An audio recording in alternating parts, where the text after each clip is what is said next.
Well, we've shown you the aftermath of the Abilene tornado. We've told the stories of the cleanup efforts, but tonight we want to take a different angle on Saturday morning's tornado. KTAB's Claire Kreitz returned to the tornado's target area to talk with the people who lived through the storm to hear their stories. As the cleanup winds down and the dust begins to settle, we took the time to talk to those affected by Saturday morning's tornado. It was terrifying. It was terrifying.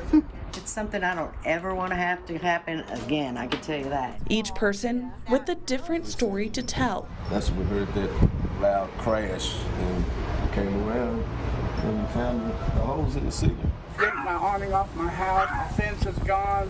It just mangled our barbecue grill. But if you listen closely, We just stopped, we just stood still and heard that big crash. you find one thing in common. It's a good thing we stopped.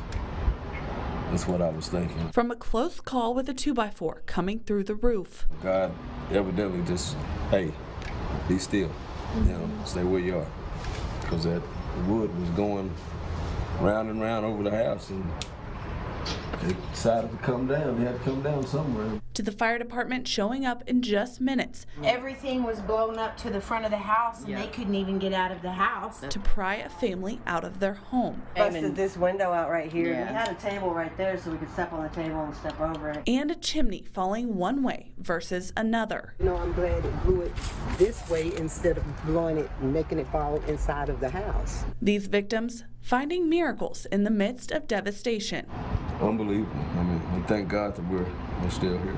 But for some, 30 minutes after it happened, this place was just full of people helping. To jump on it that quick and that many people, it goes to my heart, man. just a simple helping hand from a stranger I am so proud of this town, man, the way they jumped in here and helped everybody. is their miracle. Way to go, Abilene. In Abilene, with coverage you can count on, Claire Kreitz, KTAB News. All right, thank you, Claire. The extended interviews with 3 of the people Claire spoke with can be found on the KTAB website, bigcountryhomepage.com, as a BCH exclusive.